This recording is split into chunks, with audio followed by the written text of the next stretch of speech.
al ungido de Dios.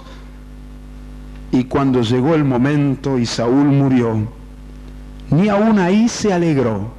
Si él se hubiera alegrado con la muerte de Saúl, podría haber dividido el pueblo, pero el pueblo vio que él estaba consternado y llorando por Saúl y Jonatán, y esto le hizo bien al pueblo. Fue rey sobre Judá a los 30 años, un paralelo con David.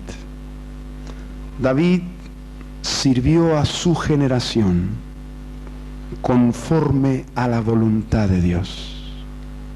Y la voluntad de Dios es la unidad de su pueblo. La iglesia primitiva era una. En Jerusalén habían 12 apóstoles. Cada apóstol no tenía una iglesia. 12 apóstoles, pero una iglesia. Los líderes eran uno. La iglesia se extendió por muchas naciones y ciudades, y en cada ciudad los apóstoles fundaban una iglesia. La iglesia no es el salón de reuniones. La iglesia somos nosotros, el pueblo de Dios. Los apóstoles tenían claro cuál era la voluntad de Dios.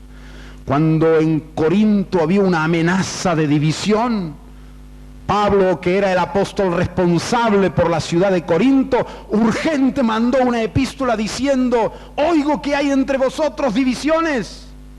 ¿Acaso está dividido Cristo? Y les reprendió duramente, porque algunos decían: yo soy de Pablo, yo soy de Apolos, yo soy de Cefas, y otros: yo soy de Cristo. 4 partidos había en la ciudad, en la iglesia de Corinto. Se podían producir 4 iglesias diferentes en la ciudad. Y Pablo mandó urgente la epístola diciendo: imposible. Ustedes son carnales, son niños, hay entre ustedes envidias y celos y contiendas. ¿Qué es Pablo? ¿Qué es Apolos? Y Pablo dice: nadie puede poner otro fundamento que el que está puesto, el cual es Jesucristo. El fundamento de la iglesia no es un apóstol, porque si fuera un apóstol podría haber en cada ciudad varias iglesias, una sobre Pablo, otra sobre Pedro, otra sobre Apolos y otra sobre otro apóstol, o sobre los que dicen que están en Cristo. Pero Pablo dice: el fundamento es uno, es Cristo. ¿Qué es Pablo? ¿Qué es Apolos? ¿Qué es Cefas? Son servidores. No puede cada uno edificar su iglesia. La iglesia no es del apóstol, la iglesia es de Cristo Jesús. Amén. Ellos tenían muy clara la visión. Cuando en Éfeso, otra ciudad, había una amenaza de división entre gentiles y judíos, raíces étnicas ancestrales, Pablo urgente manda la epístola a los Efesios diciendo: imposible. La pared intermedia de separación entre gentiles y judíos, Cristo la destruyó con su muerte y hizo de ambos un solo pueblo, un solo cuerpo. Amén. Nunca más se le ocurrió a nadie en los primeros siglos dividirse, porque Jesús lo había enseñado. Había orado en Juan 17 que todos sean uno. Y los apóstoles con claridad habían enseñado la unidad de la iglesia, que en cada ciudad tenía que tener la expresión de ser un solo pueblo, una sola familia, un solo pastorado en cada ciudad. Amén. La primera división oficial de la iglesia cristiana fue después de 1000 años de los apóstoles. En el año 1054, qué bien habían enseñado que durante 1000 años no hubo divisiones fundamentales y oficiales. Pero en el 1054 se produce la primera división, el cisma entre Oriente y Occidente. Y se estructuran las iglesias ortodoxas, que se llaman hoy como iglesias nacionales, y las iglesias de Occidente bajo lo que se conoce la Iglesia Católica Apostólica Romana.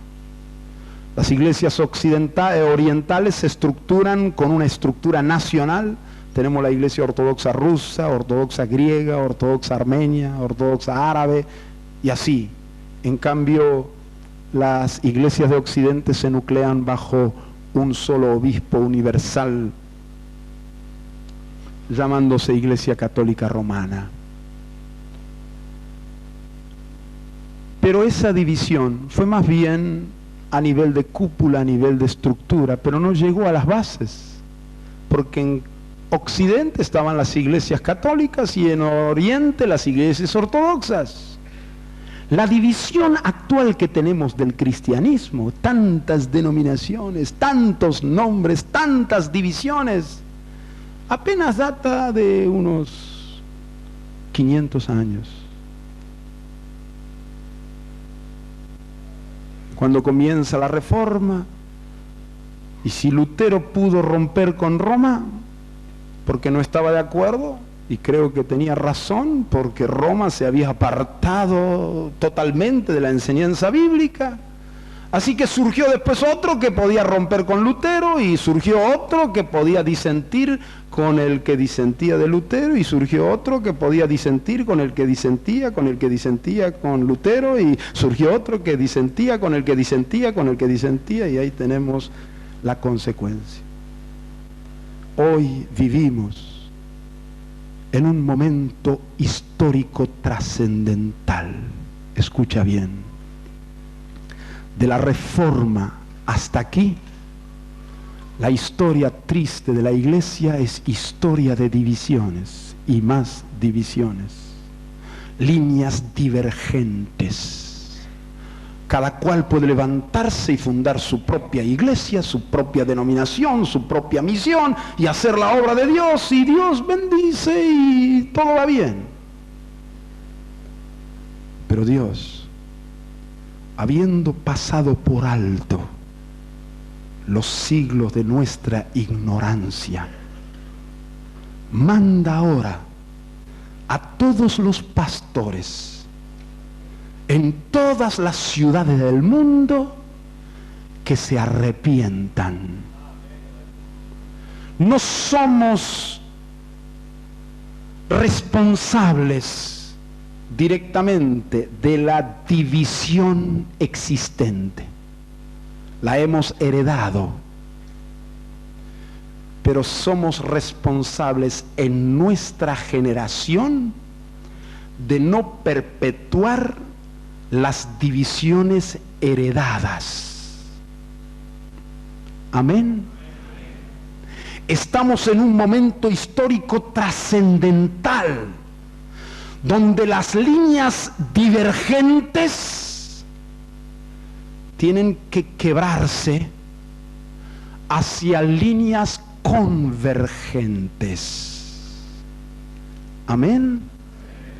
Hasta que todos lleguemos a ser uno, como Jesús le pidió al Padre. David en su generación unió al pueblo de Dios y mantuvo la unidad hasta el fin de sus días. Y creo, hermanos, históricamente que tenemos mucho de paralelo con David. En todas partes del mundo, Dios, en este derramamiento del Espíritu, no solo está hablando sobre la restauración del culto a Dios, no solo está hablando sobre la restauración del Evangelio del Reino, Dios está hablando sobre la unidad de la iglesia. En nuestro país, en Argentina, hay 3.000 denominaciones evangélicas.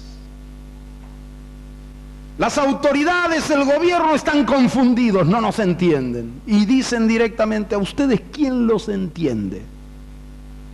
Cada vez hay más grupos y más denominaciones, y ustedes dicen que son uno, pero que son diferentes, y confusión. Jesús ora: Padre, que sean uno, para que el mundo crea. Amén. Que tú me has enviado. Algunos dicen, hermano, qué lindo, en el cielo todos vamos a ser uno. Amén, el cielo va a ser muy lindo. Vamos a ser uno. Pero tengo una mejor noticia para darle. Vamos a ser uno aquí en la tierra. Amén. Al diablo no le gusta escuchar esto, pero lo decimos delante de las narices de Satanás. Satanás, vamos a recuperar la unidad del pueblo de Dios en la tierra. Amén. Porque Dios se ha determinado reunir todo en Cristo Jesús. Tengo una buena noticia para darles. En Argentina hay un espíritu de unidad que está creciendo en una forma maravillosa. Todavía no es muy visible externamente, pero es profundo. Hay un amor entre los pastores de diferentes denominaciones. Hay un respeto, un acercamiento. Claro, no podemos simplemente tocar la trompeta y decir, bueno, de un día para otro vamos a unir todas las congregaciones. Eso va a ser un lío. Dios va a hacer la unidad. Amén. Pero nosotros tenemos que estar dispuestos. Pero sí, en nuestra generación las líneas divergentes tienen que quebrarse y transformarse en líneas convergentes. Amén. Hasta que en cada ciudad, en cada pueblo, haya una sola iglesia.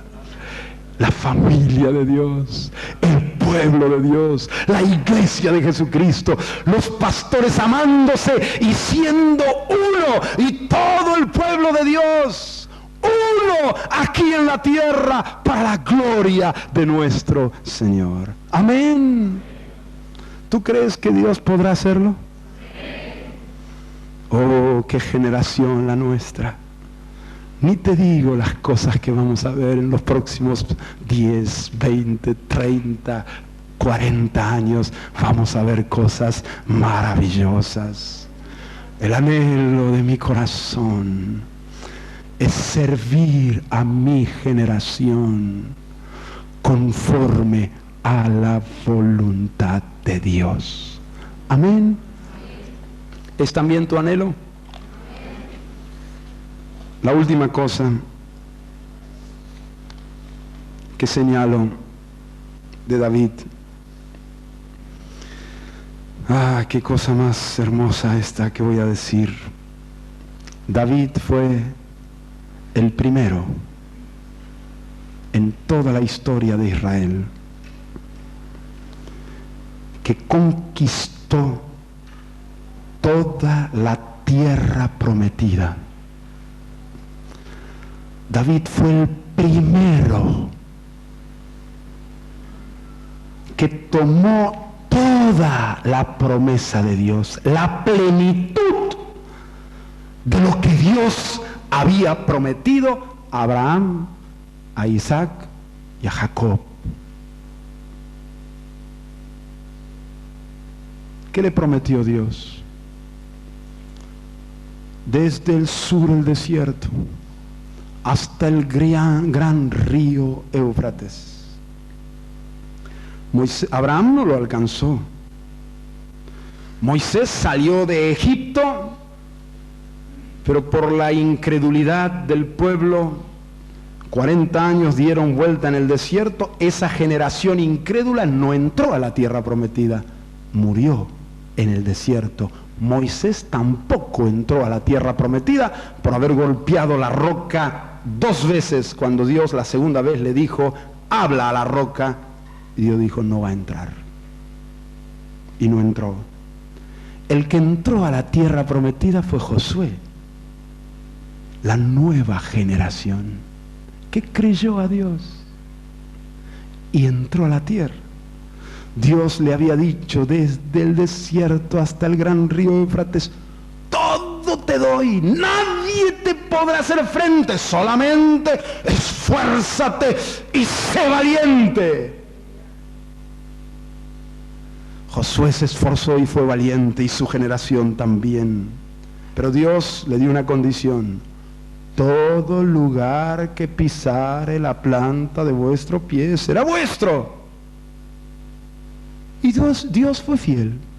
Todo lo que pisaron, Dios les concedió. Y pisar no significa simplemente pisar, sino tomar posesión. No es cuestión de ganar una batalla, sino de conquistar y de ocupar, tomar posesión. Y todo lo que poseyeron, todo lo que pisaron y poseyeron, Dios se los dio. Una generación maravillosa la de Josué. Es inspirador leer el libro de Josué. Pero ¿sabes una cosa? Josué no pisó todo lo que Dios le prometió. Todo lo que pisó Dios le dio, pero no pisó todo. Cuando Josué acabó, todavía quedaban muchos lugares sin conquistar.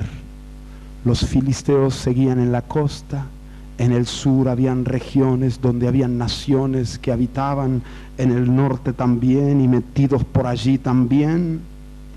Pero bastante conquistó Josué. Todo lo que pisó Dios le dio. En el libro de los Jueces viene la decadencia. En vez de seguir conquistando, comenzaron a retroceder. Fueron perdiendo terreno. Y el libro de los Jueces muestra cómo Israel perdía, ganaba, pero cada vez perdía más, cada vez perdía más. Cuando viene David, ustedes recuerdan que antes de David estaba Saúl, y Saúl estaba en guerra con los filisteos, estaba en guerra con unos y con otros, con los de Amalek. Y viene David en tiempo de esos conflictos y guerras. David unificó la nación, y lo primero que hizo, tomó Sión, Jerusalén. Jerusalén había sido, Josué había ganado algunas batallas, pero nunca la poseyó, no la conquistó. Los jebuseos estaban en Jerusalén, ciudad fuerte. No pudieron nunca en las generaciones pasadas tomar Jerusalén. David dijo: Jerusalén va a ser del pueblo de Dios. Se rieron, se burlaron de David. David no le importó. Tomó Sión, habitó en Jerusalén, edificó Jerusalén y allí estableció su trono. Desde allí derrotó a los filisteos en la costa, a los moabitas, a los sirios más al norte, venció a los amonitas, a Amalek, a Sobá, venció a Edom, y fue así tomando todo. David fue el primero que tomó todo lo que Dios había prometido, desde el desierto al sur hasta el gran río Éufrates, y sometió a todos los enemigos y venció sobre todos los enemigos,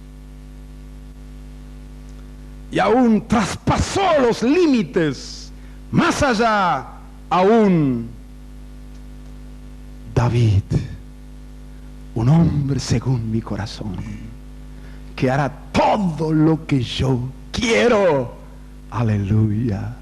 David creyó que Dios es poderoso, que es el rey más poderoso y que es fiel para cumplir todo lo que él había prometido. Permítanme hacer un último paralelo histórico. Voy a hablar proféticamente, no teológicamente. No pretendo establecer doctrina, pero tengo una inspiración profética para lo que voy a decir.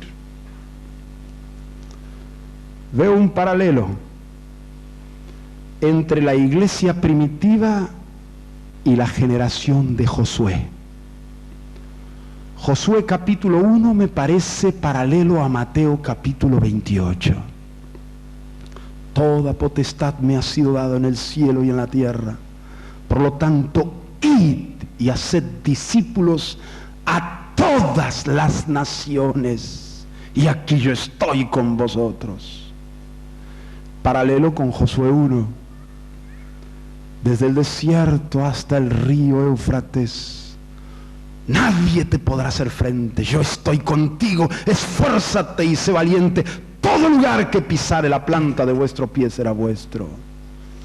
Y creo que la iglesia primitiva, los apóstoles, creyeron la palabra de Jesús y salieron a conquistar naciones, y naciones conquistaron.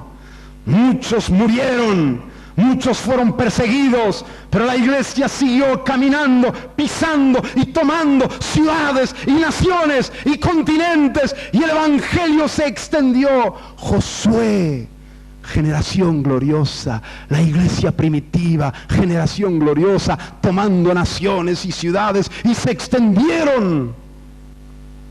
Todo lugar que pisaron, Dios le dio. Pero Josué no pisó todo. Y la iglesia primitiva no pisó todo. Avanzó, se extendió, fueron fieles a su generación. Lo importante era que la próxima generación, las próximas generaciones siguieran conquistando y pisando, y de hacer discípulos a todas las naciones. Si a Josué le dio desde el desierto hasta el río Éufrates, a los 12 apóstoles el Señor les dijo todas las naciones, empezando de Jerusalén, toda Judea, Samaria y hasta lo último de la tierra.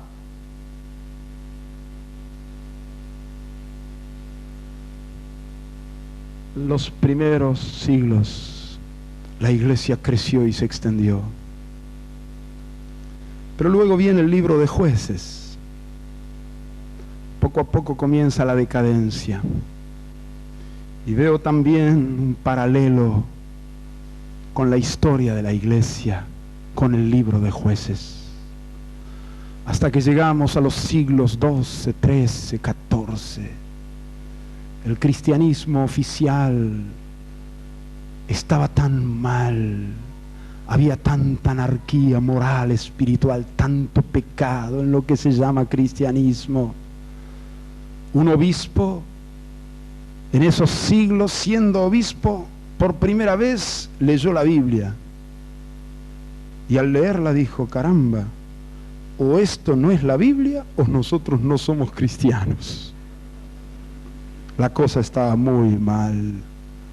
Últimos capítulos de Jueces. Luego Dios levanta a Samuel, comienza la voz profética, la reforma. Dios levanta a Samuel, establece a Saúl. Saúl es una mezcla, unción y carne. David es el hombre que recuperó todo.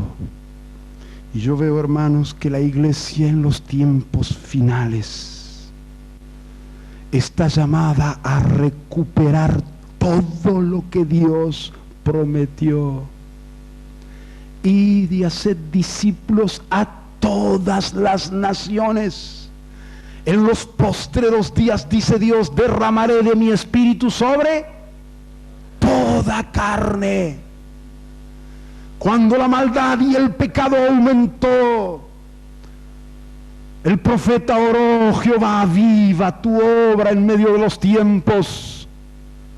En medio de los tiempos hazla conocer. En la ira acuérdate de misericordia.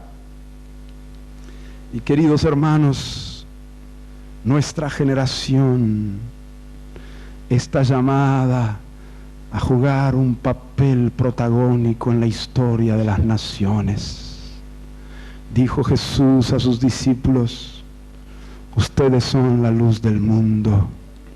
Y el profeta Isaías dice: levántate, resplandece, porque ha venido tu luz. Porque aquí que tinieblas cubrirán la tierra y oscuridad las naciones, pero sobre ti amanecerá Jehová. y sobre ti será vista su gloria, y andarán las naciones a tu luz, y los reyes al resplandor de tu nacimiento. Creo, hermanos, que nuestra generación